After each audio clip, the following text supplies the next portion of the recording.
जय हिंद। आज हम आपको ज्योग्राफ़ी का क्लास कराएंगे। ज्योग्राफ़ी भूगोल। ज्योग्राफ़ी में हमको सबसे पहले पढ़ना कहाँ से पहले सो हमको पता होना चाहिए क्या क्या पढ़ना है ज्योग्राफ़ी में। तो ज्योग्राफ़ी में सबसे पहले हमको पढ़ना पड़ता है एस्ट्रोनॉमी। ज्योग्राफ़ी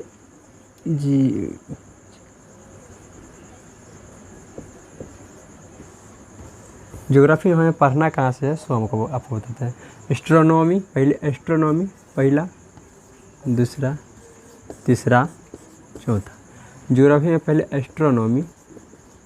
एस्ट्रोनॉमी, इसमें एक एस्ट्रोलॉजी होता है। एक एस्ट्रोनॉमी होता है, एक एस्ट्रोलॉजी होता है। एस्ट्रोलॉजी होता है, एस्ट्रोलॉजी का मतलब ज्योतिष विज्ञान। एस्ट्रोलॉजी का मतलब होता है ज्योतिष विज्ञान। ज्योतिष विज्ञान जो शगुन अपशगुन ये सब इसमें आता है। एस्ट्रोनॉमी का मतलब होता है अंतरिक्ष विज्ञान। एस्ट्रोनॉमी का मतलब होता है अंतरिक्ष विज्ञान। एस्ट्रोलॉजी का मतलब होता है ज्योतिष विज्ञान। उसके बाद पढ़ेंगे हम जूलॉजी का इसका मतलब होता है अंतरिक्ष विज्ञान।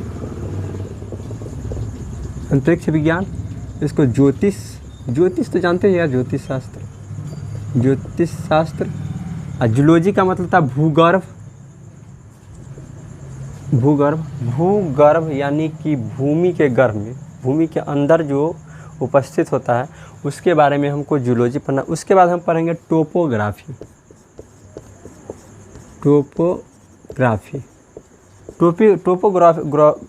टोपोग्राफी का मतलब होता है स्थलाकृति।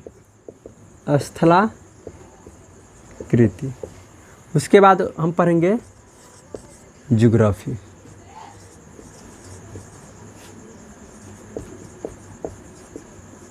भूगोल। सबसे पहले हमें पढ़ना है एस्ट्रोनॉमी। उसके बाद एस्ट्रोनॉमी पढ़ा देंगे। उसके बाद थोड़ा बहुत हम आपको एस्ट्रोलॉजी के बारे में बता देंगे। एस्ट्रोलॉजी के मतलब कि घर का दरवाज़ा किधर होना चाहिए, ये सब ज्योतिष शास्त्र होता है। कुछ लोग विश्वास करते हैं ज्योतिष शास्त्र में, कुछ लोग नहीं करते हैं। उसके बाद हम आपको बताएंगे जूलॉजी, भूगर्भ, भूमि के गर्भ के बारे में, माने भूमि के अंदर जो भी बात बताएंगे। उसके बाद बताएंगे हम आपको टोपोग्राफी। उसके बाद हम आपको बताएंगे ज्योग्राफी। अब हम पढ़ते हैं एस्ट्रोनॉमी। सबसे पहले हम स्टार्ट करते हैं, अब इसको स्टार्ट करते हैं। एस्ट्रोनॉमी स्टार्ट करते हैं।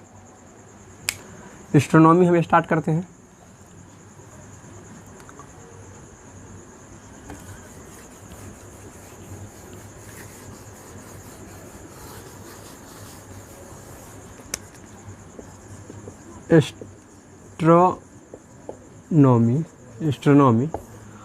एस्ट्रोनॉमी यानी कि एस्ट्रोनॉमी का मतलब अंतरिक्ष विज्ञान। सर उठा के देखते हैं ऊपर जितना कुछ दिखाई देता है सारा एस्ट्रोनॉमी के अंतर्गत आता है। ब्रह्मांड, सुपर क्लस्टर, आकाश गंगा, तारामंडल, नक्षत्र, सौरमंडल, सूर्य ग्रह, उसके बाद अंतरिक्ष आता है। ये सारा कुछ अंतरिक्ष विज्ञान में हमको पढ़ना पड़ता है। सर उठा के देखते हैं जितना कुछ आता है वो सारा कुछ। सर उठा के देखते हैं ब्रह्मांड, पूरा ब्रह्मांड आता है। सर उठाते थे पूरा ऊपर आकाश है ना, आकाश का मतलब पूरा ब्रह्मांड है। उसी में है तारा है, तारामंडल है, सूर्य है, सारा कुछ तो उसी में है। सूर्य ग्रह भी है, सौरमंडल भी है, नक्षत्र है, सारा कुछ उसमें है। तो हम इसके बारे में पढ़ते हैं। इसके बारे में सबसे पहले हम पढ़ते हैं कि तारा के बारे में सबसे पहले हम जानते हैं। तारा के बारे में सबसे पहले पढ़ेंगे। ऊपर जो टिमटिमाते हैं, रात को टिमटिमाते हुए हर कोई देखते हुएगा। इस तारा के बारे में पढ़ते हैं। तारा क्या होगा? तारा वैसा वस्तु जिसके पास खुद का लाइट हो और खुद का लाइट हो और खुद का हीट हो। जिसके पास खुद का लाइट हो, जिसके पास खुद का हीट, ये दोनों चीज़ जिसके पास होगा वह तारा होगा। सूर्य, सन के पास भी अपना लाइट होता है और अपना हीट होता है। मून के पास मून के पास अपना लाइट और हीट नहीं होता, इसलिए मून को हम तारा नहीं कह सकते, लेकिन सूर्य को तारा कह सकते हैं। सूर्य भी एक प्रकार का तारा है। रात को देखते वो भी तारा है, लेकिन दिन को हम सूर्य देखते हैं। सूर्य भी एक प्रकार का तारा है, लेकिन सूर्य जो है हमसे सबसे करीबी तारा है, इसीलिए उसको हम सूर्य कहते हैं। बहुत सारा व्यक्ति होता है जो ज़्यादा नज़दीक होता है, उसको एक अलग से नाम कह देते हैं। तारा बहुत सारा है, उसमें सूर्य हमको ज़्यादा नज़दीक है, उससे ज़्यादा फ़ायदे होते हैं, तो उसका एक अलग नाम कह दिए। उसी प्रकार बहुत सारा तारा है। तो सन भी एक प्रकार का तारा है, नज़दीक का तारा है। तो तारा होने के लिए क्या होना चाहिए? खुद का लाइट होना चाहिए और खुद का हीट होना चाहिए। मून तारा है? नहीं, मून तारा नहीं है। सन सूर्य तारा है। अब हम ये जानते हैं सूर्य जो है हमसे सबसे करीबी तारा है, इसलिए इसको हम क्या करते हैं? धधकते हुए देखते हैं। सबसे करीब होने के कारण सूर्य को क्या करते हैं? एकदम लाल, एकदम रेड देखते हैं। अब हम पढ़ते हैं कि ये तारा बनते कैसे हैं। सबसे पहले कि तारा होता क्या है। तारा तो जानते हैं कि जिसके पास लाइट हो, जिसके पास हीट हो, वो तारा है। लेकिन ये बनते कैसे? तारा बनने से पहले, इसको नोट कर लेंगे, तारा बनने से पहले आकाश गंगा ऊपर जो देखते हैं उसमें तारा बनने से पहले जो होता है, तारा एक प्रकार का गैस होता है। तारा जो होता है गैस होता है, और वो आकाश में क्या होते हैं? वो अलग अलग रहते हैं। विरल गैस अलग अलग, बहुत हट के रहते हैं गैस। ये गैस बहुत हट के रहते हैं, विरल गैस होते हैं, विरल गैस होते हैं। तारा जो होते हैं सबसे, तारा बनने से पहले विरल गैस होते हैं, बहुत हट के रहते हैं। तो अब बताते हैं हम आपको, यह विरल गैस दूर दूर रहते हैं। ग्रेविटी माने आकर्षण के कारण, ग्रेविटी के कारण यह विरल गैस ग्रेविटी के कारण, आकर्षण के कारण क्या होता है? ग्रेविटी आकर्षण के कारण पास चले आते हैं, एकदम पास चले आते हैं, एकदम पास चले आते हैं। ये पास चले आते हैं तो यह निहारिका कहलाता है। निहारिका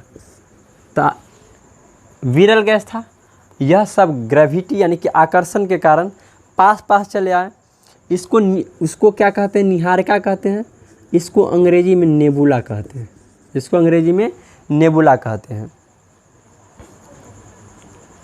उसके बाद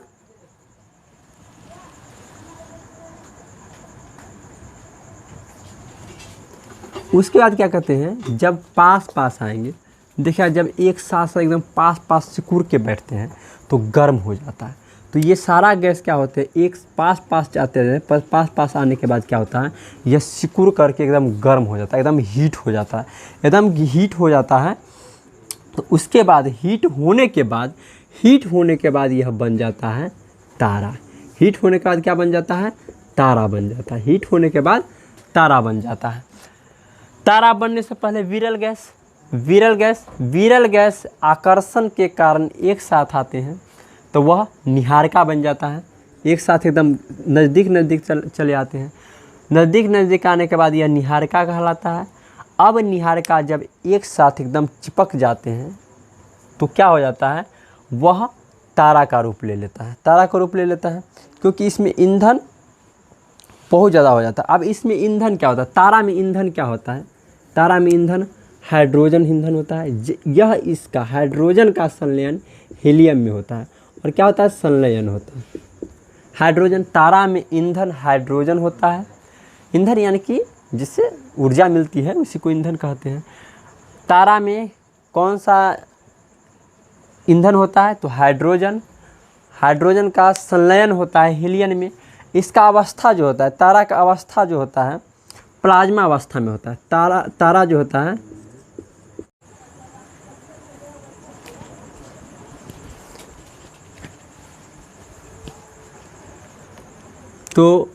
तारा जो होता है प्लाज्मा अवस्था में होता है। तारा प्लाज्मा अवस्था। अब सबसे बड़ी बात, तारा कैसा होता है? मिट्टी टाइप का होता है, ठोस होता है कि पानी की तरह होता है कि गैस की तरह होता है। ये सवाल होता है कि तारा किस माने आकृति है, किस अवस्था में होता है।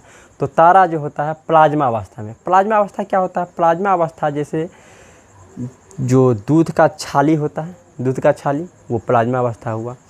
खेखार वगैरह सब वो सब प्लाज्मा अवस्था में होता है।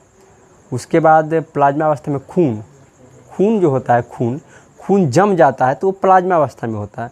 उसको क्या होता है कि न गिरेगा, न नीचे की ओर गिरता है, न उसको उठाइएगा तो न उठ सकता है, न द्रव की तरह बहता है। वो प्लाज्मा अवस्था होता है। थल जो जिसको कहते हैं थल करने लगता है, वो प्लाज्मा अवस्था होता है। तो तारा भी प्लाज्मा अवस्था में ही होता है। तारा में हाइड्रोजन गैस होता है, संलयन होता है उसको हीलियम में। अवस्था क्या होता है तारा का? तो प्लाज्मा अवस्था होता है। अब क्या होता है, अब ये तारा होता है तो अब तारा है तो इसमें ईंधन है, हाइड्रोजन का हीलियम में संलयन। अब ईंधन तो कभी न कभी तो ख़त्म होगा, ईंधन तो कभी न कभी तो ख़त्म होगा। अब ख़त्म होगा ईंधन तो ईंधन ख़त्म होने से पहले क्या होता है कि ज़ोर से भभकेगा। जब कोई लालटेन वगैरह भी जब ख़त्म होता है, उसका मान तेल वगैरह ख़त्म हो जाता है तो ज़ोर से भभकता है। उसी प्रकार तारा का ईंधन जब ख़त्म होता है, तारा जब ईंधन ख़त्म होता है तो बड़ा आकार हो जाता है। इसका आकार जो होता है बड़ा हो जाता है। तारा का ईंधन जब ख़त्म होता है तो इसका आकार क्या होता है? बड़ा हो जाता है। इसको रेड जायंट कहते हैं, रेड जायंट इसको कहते हैं, इसको रेड जायंट कहते हैं। यानी कि तारा का ईंधन ख़त्म होने वाला रहता है, ख़त्म नहीं हो जाता है।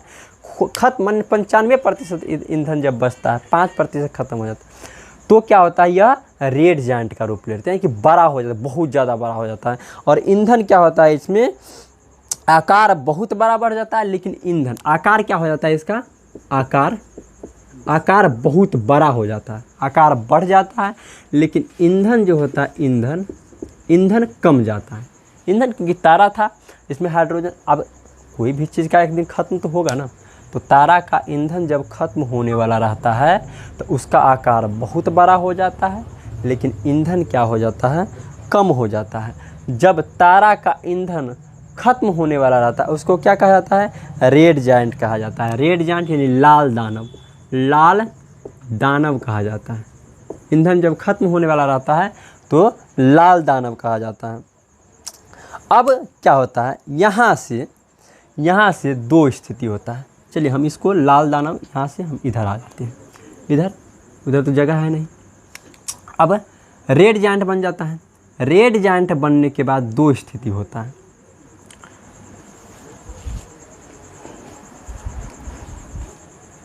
इधर नहीं दिखेगा, नहीं दिखते ना।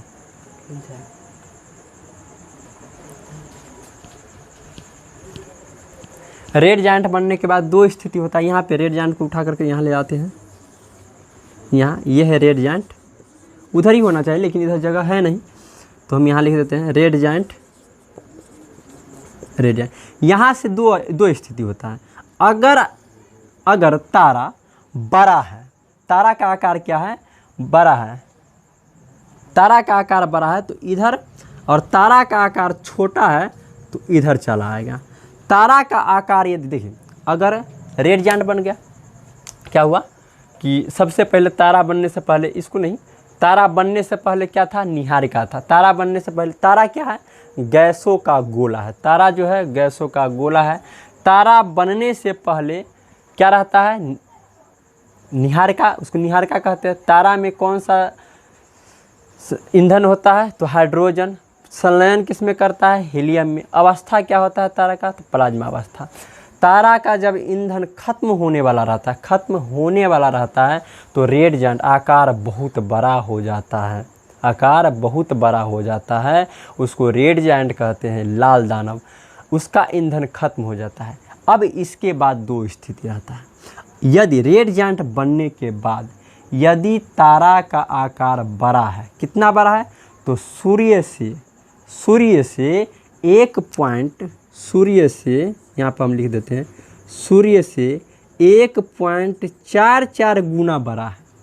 सूर्य से यदि रेड जायंट बन, कोई भी तारा, निहारिका था, तारा बना, उसके बाद बड़ा हो गया, रेड जायंट बना।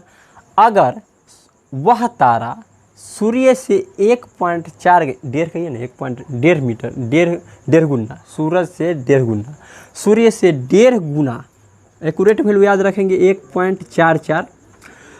अगर सूर्य से 1.5 गुना बड़ा है तो वह क्या होता है, श्वेत बावन बन जाता है।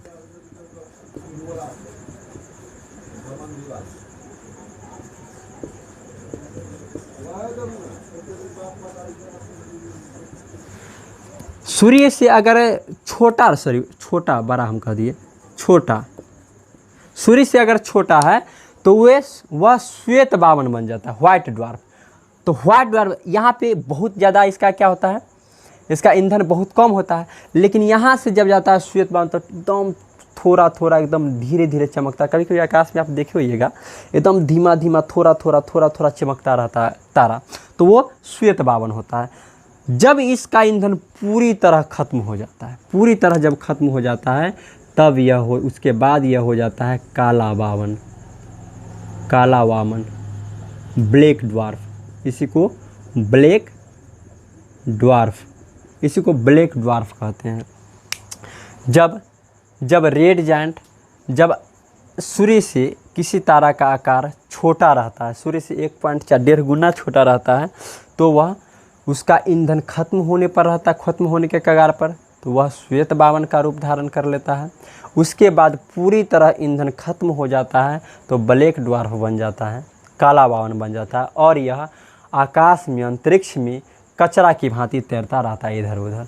लेकिन यदि सूर्य से तारा का आकार 1.5 गुना बड़ा हो, उसके बाद यह इसको श्वेत वामन को जीवाश्म ईंधन भी कहते हैं, क्योंकि इसको अभी भी थोड़ा चमकता है, इसको अभी भी जीव का अंश रहता है, इसलिए जीवाश्म ईंधन कहते हैं।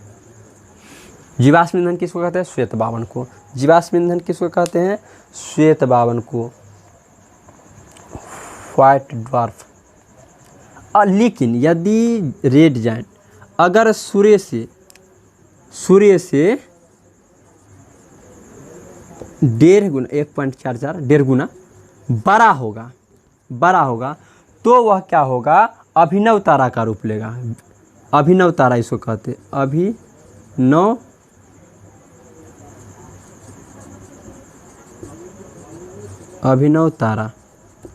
अभिनव तारा। इसको विस्फोटक, इसके बाद क्या होता है, यह विस्फोटक। ये क्या होता है, अभिनव तारा विस्फोट कर जाता है। जब सूर्य से 1.5 गुना बड़ा हो तो क्या करता है, वह तारा विस्फोट कर जाता है। तो अब बताइए, कोई भी चीज़ विस्फोट करेगा तो क्या एक जगह रहेगा, यहाँ वहाँ जहाँ तहाँ कहीं कहीं गिरेगा। तो यह विस्फोट कर जाता है तो यह 4 भाग में बट जाता है। 4 टाइप की इसका हो सकता है, 4 टाइप के हो सकता है। एक होता है इसमें न्यूट्रॉन तारा। इसमें कोई चार्ज नहीं होता है, कोई पॉजिटिव या नेगेटिव कोई चार्ज नहीं होता है, इस पर कोई चार्ज नहीं होता है, ये न्यूट्रॉन तारा। उसके बाद एक होता है पल्सर, और एक होता है क्वेसर, और एक होता है क्या कहते हैं उसको, ब्लैक होल।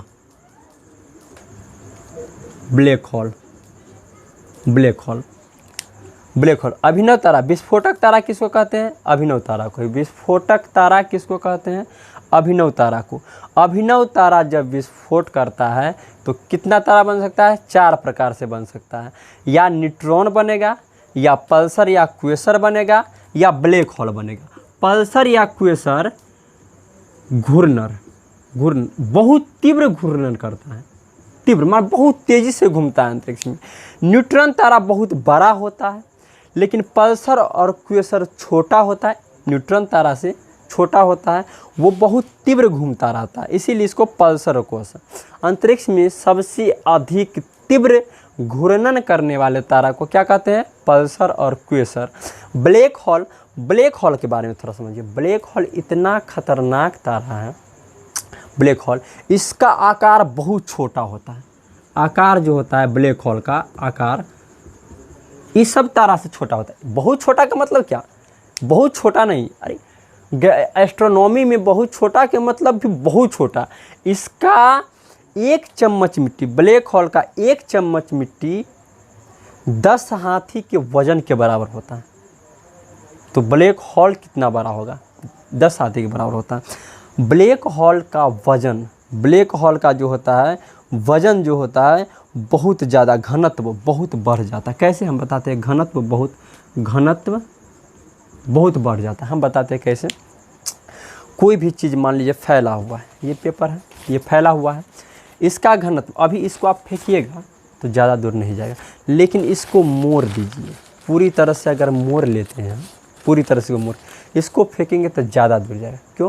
क्योंकि इसका वजन, घनत्व इसका बढ़ गया, पूरी वजन बढ़ गया, घनत्व बढ़ गया है इसका, तो वजन बढ़ गया, इसीलिए इसको ज़्यादा वजन भी बढ़ गया। उसी प्रकार से ब्लैक होल जो होता है पूरा आकर्षित करके एकदम पूरा घनत्व बढ़ जाता है, इसीलिए इसका आकार अब बहुत तीव्र घूमता है। अगर यह किसी ग्रह से टकरा जाए, ब्लैक होल यदि पृथ्वी से, सुने होइएगा ब्लैक होल के बारे में, ब्लैक होल यदि किसी पृथ्वी से टकरा जाए तो वो पृथ्वी के फार के आर पार चला जाएगा, और जितना ज्वालामुखी पृथ्वी होता है सब के सब ऊपर आ जाएगा, और पूरा पृथ्वी पर जितना भी सजीव है हर कुछ नष्ट हो जाएगा। ये ब्लैक होल कितना बार किसी ग्रह से टकराया भी है, इस पर किसी मिसाल पर ही काम नहीं करता, इसको मिसाल से भी मार करके नहीं हटा सकते हैं, इतना खतरनाक होता है। इसको रिवाइज कर लेते हैं।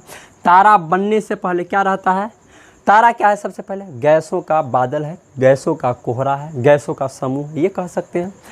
तारा बनने से पहले क्या रहता है, निहारिका। तारा बनने से पहले क्या रहता है, निहारिका।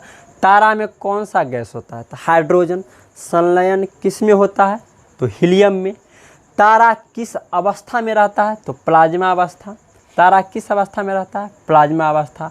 जब तारा का ईंधन खत्म होने वाला रहता है, अरे हर कुछ का तो ईंधन होगा ना, तारा का ईंधन खत्म होने वाला रहता है तो वह रेड जायंट का रूप ले लेता है, बहुत बड़ा आकार हो जाता है। आज से 5 अरब साल बाद सूर्य रेड जायंट का रूप ले लेगा। आज से 5 अरब साल बाद सूर्य रेड जायंट का रूप ले लेगा, और वह 5 अरब साल सूर्य जी चुका है। 5 अरब साल सूर्य का जीवन जी चुका है, खत्म हो गया उसका जीवन, लेकिन अब 5 अरब साल और जिएगा सूर्य, वह रेड जायंट का रूप ले लेगा। और अब बताइए, सूर्य रेड जायंट का रूप ले लेगा, उसके बाद यह श्वेत वामन बनेगा, उसके बाद काला वामन, श्वेत वामन बनेगा कि अभिनव तारा बनेगा। अब आपको सोचने वाली बात है, यहाँ पे थोड़ा समझिए। जो तारा, यहाँ से रेड जायंट, हर तारा को निहारिका रहेगा, हर तारा निहारिका रहेगा, हर तारा तारा बनेगा, इसमें ये काम होगा। उसका हर तारा रेड जायंट बनेगा, हर तारा छोटका बड़का सब में ये स्टेप लगेगा, रेड जायंट तक सब तारा आएगा, छोटा हो या बड़ा। लेकिन यदि रेड जायंट के बाद, यहाँ से समझते हैं, सूर्य से 1.5 गुना, हम 1.5 गुना कहेंगे तो आप समझ जाइएगा कि 1.44 की बात कर रहे हैं। सूर्य से अगर 1.5 गुना छोटा होगा कोई भी तारा, 1.5 गुना छोटा, 1.5 गुना से छोटा, यानी कि 1.5 गुना से छोटा, तो 1 पॉइंट दूर रहेगा ना, फिर भी इस स्टेप पर जाएगा। 1.3 रहेगा, फिर भी इस स्टेप पर। 1.6 रहेगा तो सूर्य से 1.5 गुना से बड़ा हो गया, तो आपको अभिनव तारा बनेगा, उसका विस्फोट करेगा। सूर्य भी आज से 5 अरब साल बाद क्या होगा, यदि श्वेत वामन बनेगा, इस स्टेप पर जाएगा। क्योंकि सूर्य तो अपने से छोटा, 1.5 गुना से छोटा ना। अरे मान लो कि हम मेरा वजन 40 किलो है या 50 किलो जो भी है, अगर इसका मान लीजिए कि दुगुना, तो दुगुना से ये छोटे न हुआ, या 1.5 गुना से तो ये छोटे न हुआ। 60 किलो है या कितना ही वजन है, तो 1.5 गुना से तो ये छोटे हुए। तो सूर्य जो है अपने 1.5 गुना से तो छोटा ही होगा, इसीलिए सूर्य 5 अरब साल बाद श्वेत वामन बनेगा उसको, और काला वामन बन करके अंतरिक्ष में कचरे की भांति जाता रहेगा। उसके बाद क्या होगा, 5 अरब साल बाद क्या, कौन जीने गया है उतना दिन। उसके बाद अगर सूर्य से 1.5 गुना बड़ा हो तो वह अभिनव तारा बनेगा, और एक विस्फोट होगा, फूटेगा बहुत बड़ा। सूर्य से बड़ा होगा उसके लिए याद रखिएगा, तो अभिनव तारा बनेगा। विस्फोट, आपको पूछा जाएगा विस्फोटक तारा किसको कहते हैं? अभिनव तारा को। विस्फोटक तारा किसको कहते हैं? अभिनव तारा को। उसके बाद जीवाश्म ईंधन, जीवाश्म तारा, जीवाश्म ईंधन नहीं, जीवाश्म तारा किसको कहते हैं? जीवाश्म तारा श्वेत वामन को कहते हैं, व्हाइट ड्वार्फ। जीवाश्म तारा ही ब्लैक ड्वार्फ। जब पूरी तरह से ईंधन खत्म हो जाता है, जीवाश्म तारा का जब पूरी तरह ईंधन खत्म हो जाता है तो क्या बन जाता है? ब्लैक ड्वार्फ बन जाता है। विस्फोटक तारा किसको कहते हैं? अभिनव तारा को। जब तारा विस्फोट करता है, आकाश में सबसे तीव्र घूर्णन करने वाला तारा कौन है? तो पल्सर और क्वेसर। आकाश में सबसे तीव्र घूर्णन करने वाला तारा कौन है? तो पल्सर और क्वेसर। पल्सर और क्वेसर। न्यूट्रॉन में ऐसा कौन सा तारा है जिस पर कोई चार्ज नहीं होता है? तो न्यूट्रॉन। ब्लैक होल का आकार सभी तारा से छोटा होता है या बड़ा? छोटा होता है। उसका घनत्व ज़्यादा होता है, अधिक होता है, कम होता है या अधिक होता है? तो ब्लैक होल का घनत्व घनत्व क्या होता है? डेंसिटी बहुत अधिक होता है, मानिए उसका वजन जो होता है ना बहुत अधिक होता है। तो इस प्रकार से एक चीज़ और इसमें हम आपको बताते हैं, ये जो है आपको एक सवाल इसमें पूछा, चंद्रशेखर सीमा। चंद्रशेखर नामक एक वैज्ञानिक था, उन्होंने ही बताया था कि रेड जायंट का आकार यदि सूर्य से 1.5 गुना छोटा होगा तो श्वेत वामन बन के काला वामन बन के समाप्त हो जाएगा। और उन्होंने बताया था कि सूर्य से अगर 1.5 गुना बड़ा होगा तो अभिनव तारा विस्फोट होके और 4 भाग में बटेगा। तो इसीलिए चंद्रशेखर सीमा, इस 1.5 गुना को चंद्रशेखर सीमा कहते हैं, 1.44। आपको पूछा जाएगा चंद्रशेखर सीमा क्या है? तो 1.44। चंद्रशेखर सीमा कितना है? तो 1.44। अब इस तरह से ये तारा का पूरा गति होता है। अब इसके बाद हम आपको बता देते थोड़ा तारा का कलर क्या होता है तारा का। आप याद रखिएगा इसको पूरी तरह से। तारा बनने से पहले निहार क्या था? कौन सा गैस? हाइड्रोजन। किस में? संलयन, हीलियम। किस अवस्था में? तो प्लाज्मा अवस्था। तारा बनने के बाद जब तारा का ईंधन पूरी तरह खत्म होने वाला रहता है तो क्या कहलाता है? वह रेड जायंट, लाल दानव। उसका आकार क्या हो जाता है? बड़ा हो जाता है। उसके बाद अगर सूर्य से 1.5 गुना छोटा रहता है तो श्वेत वामन बन के पूरी तरह खत्म ईंधन हो जाता है तो काला वामन बन जाता है, ब्लैक ड्वार्फ माने बौना होता है, छोटा। जीवाश्म तारा किसको कहते हैं? श्वेत वामन को। कौन सा? विस्फोटक तारा किसको कहते हैं? अभिनव तारा को।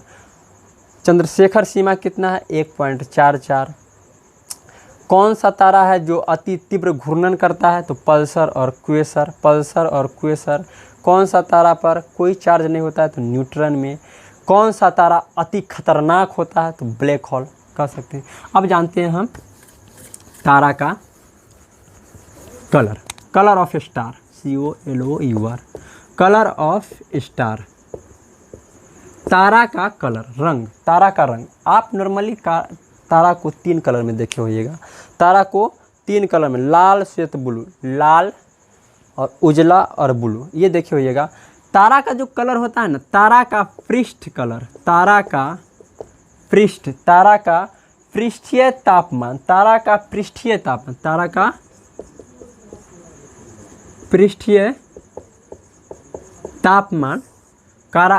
का कलर होता है। अब इसको देखिए हम बताते हैं। तारा 3 कलर के होता है। पहला लाल, श्वेत, ब्लू। लाल, दूसरा श्वेत,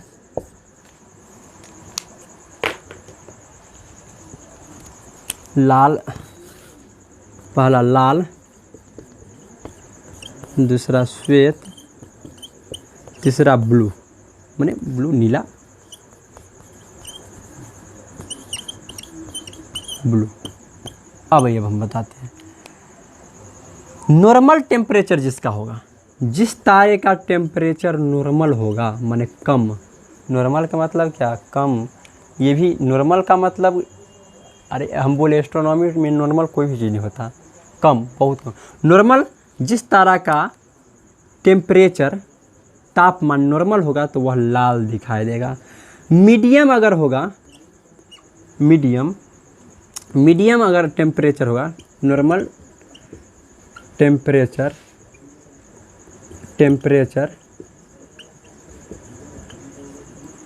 मीडियम टेम्परेचर तो श्वेत, हाई टेम्परेचर होगा HIGH, हाई टेम्परेचर तो वह ब्लू कलर दिखाई देगा। ब्लू कलर रात में सो करके आप देखिए सारा ब्लू दिखाई देगा, दिखाई नहीं देता है। आप दूर से किसी भी चीज़ को देखिएगा तो उस रियल कलर नहीं दिखाता। हमको ही अगर दूर से देखिएगा तो मेरा रियल कलर दिखाया क्या, नहीं दिखाई देता है। इसलिए तो ये हुआ आपको तारा के बारे में। हम आगे अब कल पढ़ेंगे सुपर क्लस्टर, क्लस्टर, अंतरिक्ष, ये सारा कुछ जितना है क्लस्टर, सुपर, आकाश गंगा, तारामंडल, नक्षत्र, बहुत कुछ पढ़ना है भाई। इसमें बहुत कुछ आपको पढ़ना। अभी तो तारा के बारे में, सूर्य भी एक प्रकार का तारा है, वो सूर्य के बारे में हम पढ़ाएंगे डिटेल से। तो उसके बाद बताएंगे सूर्य क्या है, कहाँ से क्या होता है, वो सारा कुछ आपको, सारा कुछ हम पढ़ाएंगे। बस आपको धैर्य से रहना। जय हिंद।